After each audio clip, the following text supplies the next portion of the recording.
ఆ రూమ్లో కిషోర్ కోపంగా, శ్రావణి బాధగా. సూర్యకేమీ అర్థం కావడం లేదు. సుప్రజ సూర్యతో నువ్వు బయటకెళ్ళు అనగానే తను వెళ్ళిపోయాడు. రిషి కృతితో చిన్ను నువ్వు చూసింది ప్రీతిని. ఆ అమ్మాయి వాళ్ళ నాన్నతో నాకు సినిమా ఛాన్స్ ఇప్పించింది కృతి.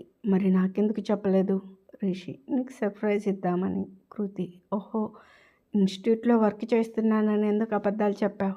రిషి అదే చెప్తున్నా, నీకు సినిమా స్టార్ట్ అయ్యాక చెప్దామని అలా చెప్పాను. కృతి ఆ అమ్మాయి నీ దగ్గరికి ఎందుకు వచ్చింది? మీ మధ్య అంతా క్లోజ్నెస్ లేకపోతే అంత దగ్గర అయ్యారు అంది. రిషి ఏది? ఆ క్వశ్చన్ నా కళ్ళల్లోకి చూసి అడుగు. కృతి రిషి కళ్ళలోకి చూసింది. ఏ తప్పు చేయలేదు అని.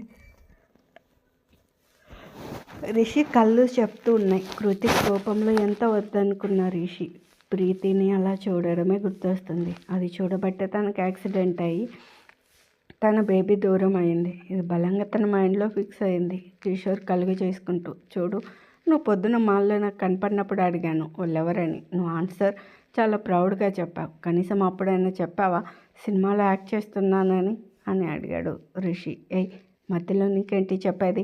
నా భార్యకే చెప్పలేదు అన్నాడు కిషోర్. అదిగో ఆ పొగరే అంటుంటే రిషి హే అసలు నువ్వెవరు మా మధ్యలో అని కృతితో. అసలు ఇక్కడ కాదు చిన్ను, పద మన ఫ్లాట్కి వెళ్దాం అని చేయి పట్టుకున్నాడు కిషోర్. ముందు తన చేయి వదులు, తను నీతో ఎక్కడికి రాదు అన్నాడు రిషి. ఆ మాట చెప్పడానికి నువ్వెవరు? తన నా భార్య, నాతో వస్తుంది, నాతోనే ఉంటుంది అంటూ కృతిని తన దగ్గరికి లాక్కున్నాడు. కృతి తనని విడిపించుకుంటూ నువ్వేం చెప్పడానికి వచ్చావు? నన్ను కన్విన్స్ చేయడానికేనా? అలా అయితే నువ్వు ఇక్కడి నుంచి వెంటనే వెళ్ళిపో రిషి అంది. రిషి వెళ్ళను, నేను ఏ తప్పు చేయలేదు, అది నువ్వు నమ్మాలి. ఆ తర్వాత వెళ్తా అని అక్కడే నిలబడ్డాడు సుప్రజ. రిషి నీతో ఒక విషయం చెప్పాలి, బయటకు వస్తావా అనగానే కృతికి సుప్రజ ఏం చెప్పాలనుకుంటుందో అర్థమైంది. అందుకే అక్క ఏం అవసరం లేదు రిషి, ఇక నువ్వు వెళ్ళు. నాకు నీ మాటలు వినాలని కానీ నీతో ఉండాలని కానీ లేదు అని చెప్పింది సీరియస్గా. రిషి చిన్న అలా మాట్లాడుకో, నా గుండె పగిలిపోతుంది, నువ్వు లేకపోతే నేను ఉండలేను, అది నీకు తెలుసు అన్నాడు. కృతికి తెలుస్తుంది. రిషిని కౌగిలించుకొని ఏడవాలనుంది కిషోర్ కృతితో. చూడు కృతి, నువ్వు ఇంకా ఇతన్ని నమ్మితే నీ అంత అమాయకురాలు ఉండదు. నా మాట వినకుండా తనతో వెళ్తే ఈసారి మమ్మల్ని వదులుకోవాల్సి వస్తుంది అన్నాడు బెదిరింపుగా. రిషి నీ తొక్కలో బెదిరింపులు ఆపు, నువ్వు నీ వేషాలు అంటూ కృతితో. చిన్ను ఇక్కడుంటే మీ బాబు మనల్ని మాట్లాడుకొనిడు అనగానే కిషోర్ అందుకే తనని తీసుకెళ్ళి నీ మాయమాటలతో నమ్మించి ఇంకా ఏం చేద్దామని. అవును ఎవరో ఇద్దరిని పట్టావు, మళ్ళీ నా కూతురు దేనికి? వెళ్ళి నీకు ఛాన్సులు ఇస్తున్నారే వాళ్ళు అంటుంటే రిషి కోపంగా కిషోర్ గొంతు పట్టుకున్నాడు. నువ్వు ఇంకోసారి నా కృతికి లేనిపోనివి చెప్పి తన మనసు చెడగొడితే అంటూ గొంతు నొక్కుతూ ఉంటే కృతి వచ్చి రిషిని లాగుతూ, రిషి ఇక నీ నాటకాలు చాలు అనగానే రిషి కిషోర్ని వదిలి, చిన్ను ఏం మాట్లాడుతున్నావో అర్థమవుతుందా నీకు? కృతి అన్నీ అర్థమవుతున్నాయి. మా నాన్న చెప్పినట్టు నువ్వు అవకాశవాదివి, నీ కెరీర్ కోసం నేను ఎంత చేశాను, అలాంటిది నా దగ్గరే రహస్యాలు దాచి ఆ ప్రీతితో అంటూ రిషి చేపట్టుకుని బయటకు లాక్కెళ్ళింది. రిషి ఆ నిమిషం మాటలు రాని మూగవాడైపోయాడు. వీళ్ళు బయటకు రాగానే మిత్ర అభి లేచి వస్తుంటే కృతి వల్ల నాగమని చేత్తో సైగ చేసింది రిషిని హాస్పిటల్ నుంచి బయటకు తీసుకెళ్ళి. ఇప్పుడు చెప్పు, నీకు నా మీద మోజు తీరిపోయింది కదా, అందుకే దాని వెనక పడ్డావు. నేను పిచ్చిదాన్ని, నువ్వు నా ప్రాణం అని నమ్మి మా పేరెంట్స్కి తెలియకుండా నేను పెళ్లి చేసుకున్నా, నా సర్వస్వం అప్పించాను. ఇక నా దగ్గర నువ్వు ముక్కలు చేసిన మనసు తప్ప ఏమీ లేదు. తప్పులన్నీ నువ్వు చేసి మా నాన్ననే తిడతావు, కొడతావు, ఇప్పుడు చంపుతున్నావు. ప్లీజ్ రిషి నా లైఫ్లో నుండి వెళ్ళిపో అంటూ లోపలికి పరిగెత్తింది. అవన్నీ విని రిషి అక్కడే కూర్చుండిపోయాడు.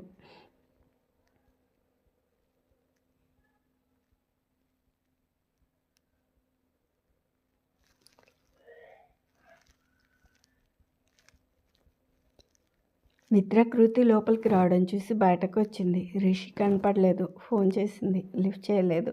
కృతి లోపలికి వచ్చాక కిషోర్ ఏదో సాధించినట్టు నవ్వుకుంటూ బయటకు వెళ్ళిపోయాడు. కృతి బెడ్ మీద పడుకుని ఏడుస్తూనే ఉంది. శ్రావణి దగ్గరికి వెళ్ళిపోతుంటే సుప్రజ, అమ్మ నువ్వు డాడీ సూర్యతో ఇంటికెళ్ళు, నేను అమ్మమ్మ ఉంటాం అంది. శ్రావణి కృతి తల నిమిరి వెళ్ళిపోయింది. మిత్ర లోపలికి వచ్చి, అమ్మమ్మ నువ్వు వెళ్ళు, నేను అక్క ఉంటాం అనగానే సుప్రజ సరే అంది. వాళ్ళందరూ వెళ్ళిపోయాక అభి, వినయ్ కూడా బయటకు వచ్చారు. వినయ్, ఏమో అనుకున్నా, బాగానే విడగొట్టావు. నాకైతే కృతి వారిని బయటకు నెట్టింది చూడు, భలే సంతోషం వేసింది. అభి, హలో, నీ కంటికి ఎలా కనిపిస్తున్నాను? వాళ్ళు మిస్అండర్స్టాండింగ్స్ వచ్చి విడిపోయారు, ఇందులో నేనేమి చేయలేదు. వినయ్, అబ్బా, చూస్తుంటే వాళ్ళకి మిస్అండర్స్టాండింగ్స్ వాటంతటా అవి రాలేదు, ఎవరో క్రియేట్ చేస్తే వచ్చినట్లున్నాయి. అయినా ఏ మాట కామాటే, మీ వాడు లక్కి, రొట్టె విరిగి నేతిలో పడింది. కృతి, ఏముంది, చెఫ్ అంకుల్కి మొత్తంగా ఎంత ప్రాపర్టీ ఉంటుంది? ఓ 3-4 కోట్లు అంతేనా అనగానే అభి అయితే అన్నాడు. వినయ్, మా ప్రీతికి దాదాపు 200 కోట్ల ఆస్తి. మీ వాడు కనుక తనని పెళ్లి చేసుకుంటే ఇంకేముంది, కిషోర్ అంకుల్ని ఓ ఆట ఆడుకుంటాడు అన్నాడు. అభి, సరే మరి నేను వెళ్తున్నా అనేసి ఫాస్ట్గా వెళ్ళిపోయాడు. వినయ్ కారెక్కాక ప్రీతికి కాల్ చేశాడు, లిఫ్ట్ చేయలేదు. నెక్స్ట్ డే కృతిని డిశ్చార్జ్ చేశారు, కానీ చాలా వీక్ అయింది, డిప్రెషన్లో ఉంది. మిత్ర ఎన్నిసార్లు చేసినా రిషి లిఫ్ట్ చేయలేదు.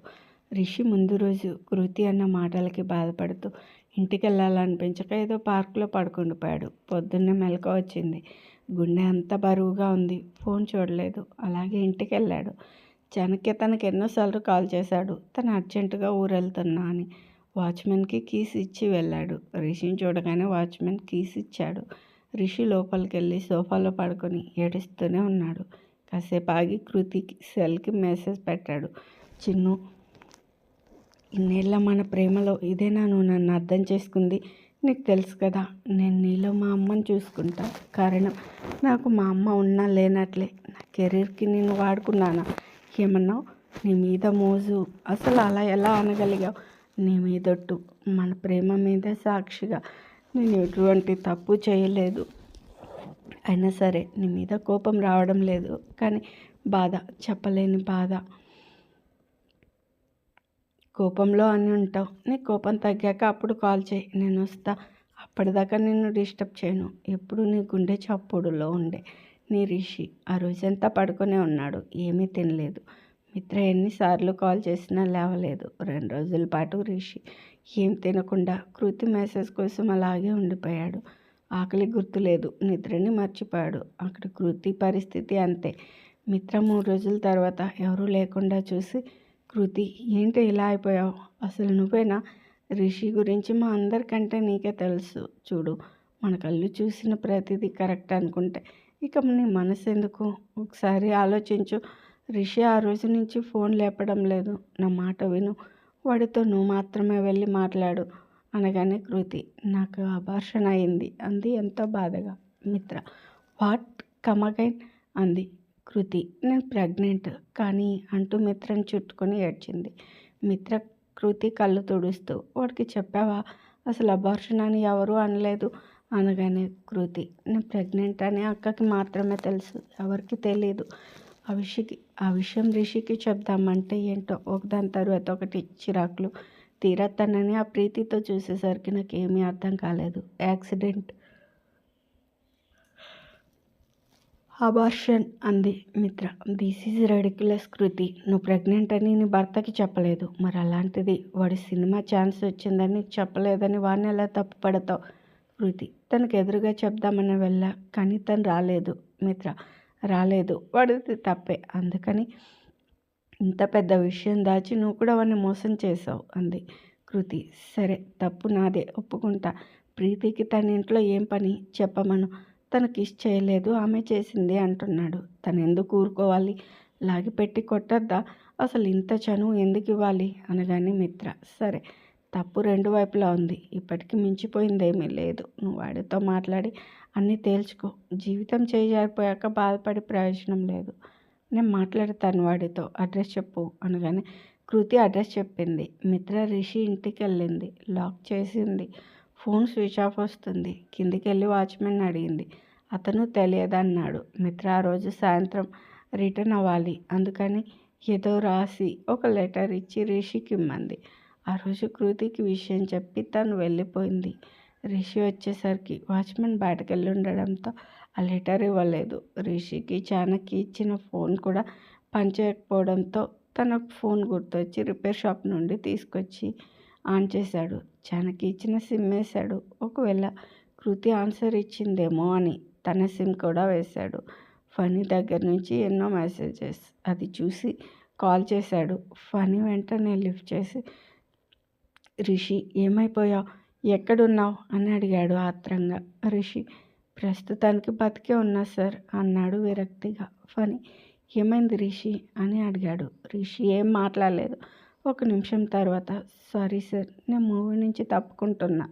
ఫనీ ఏంటి అని అడిగాడు పెద్దగా. రిషి నేను మీ మూవీస్ నుంచి తప్పుకుంటున్నాను.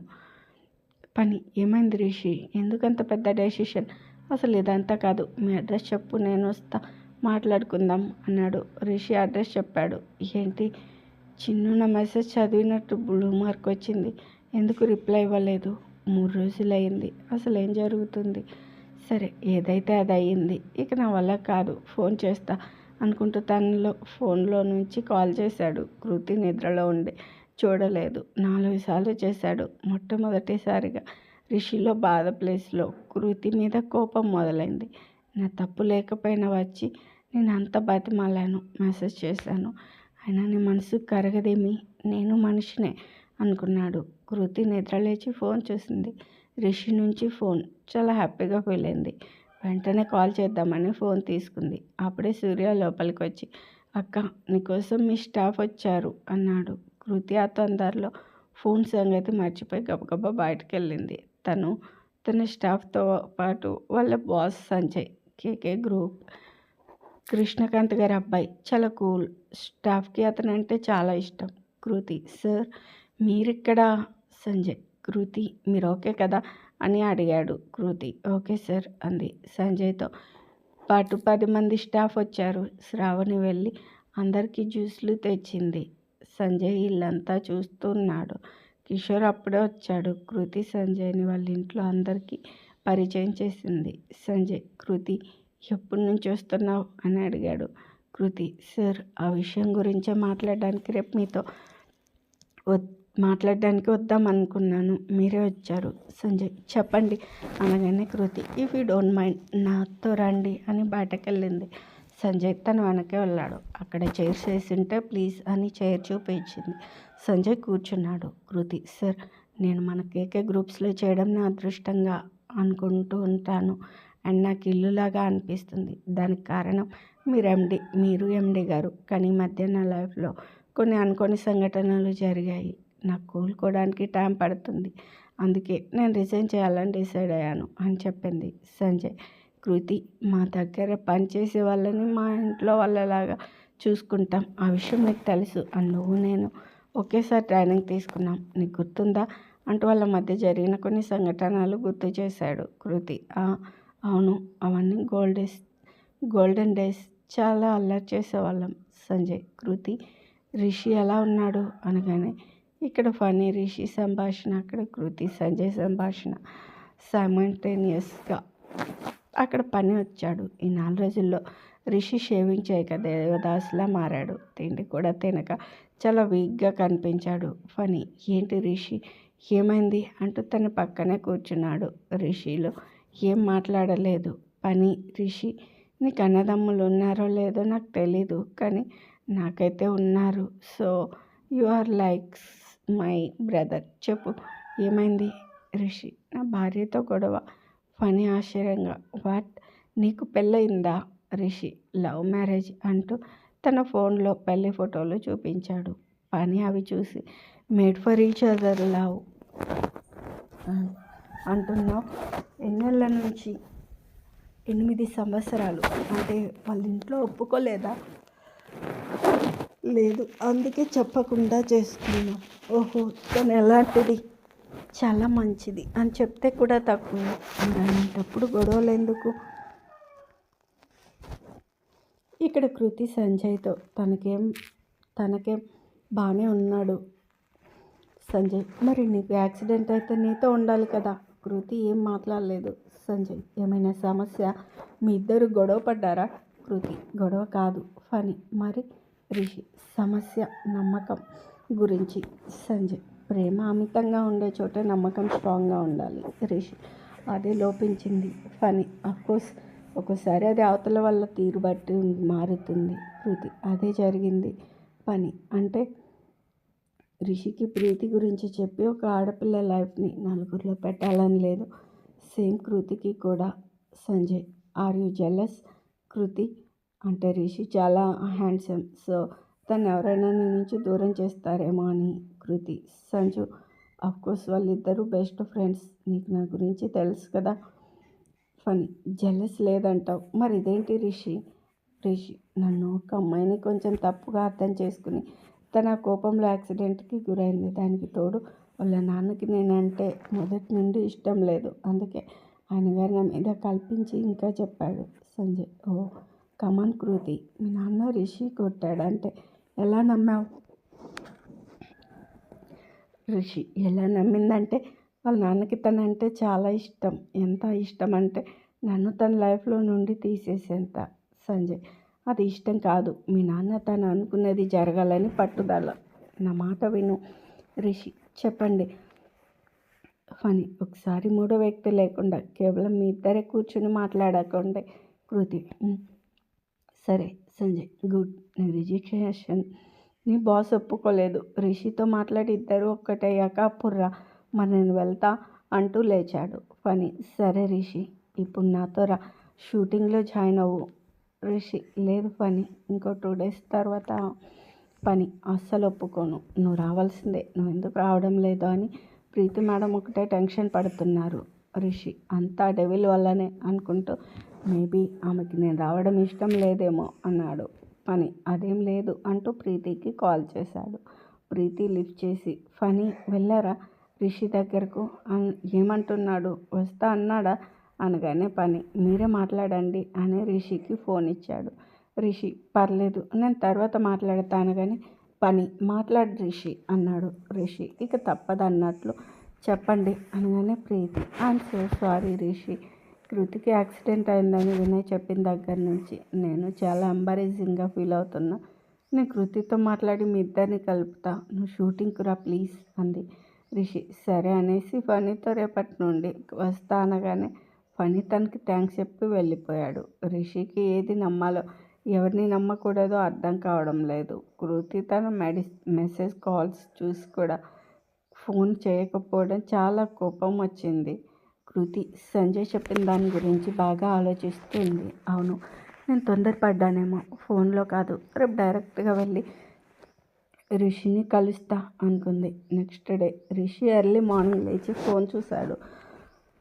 నో మెసేజ్ ఫ్రమ్ కృతి. చూస్తా ఎన్నాళ్ళు ఇలా ఉంటుందో అనుకుంటూ జిమ్కి వెళ్ళాడు. వచ్చి రెడీ అయ్యేసరికి డోర్ చప్పుడయింది.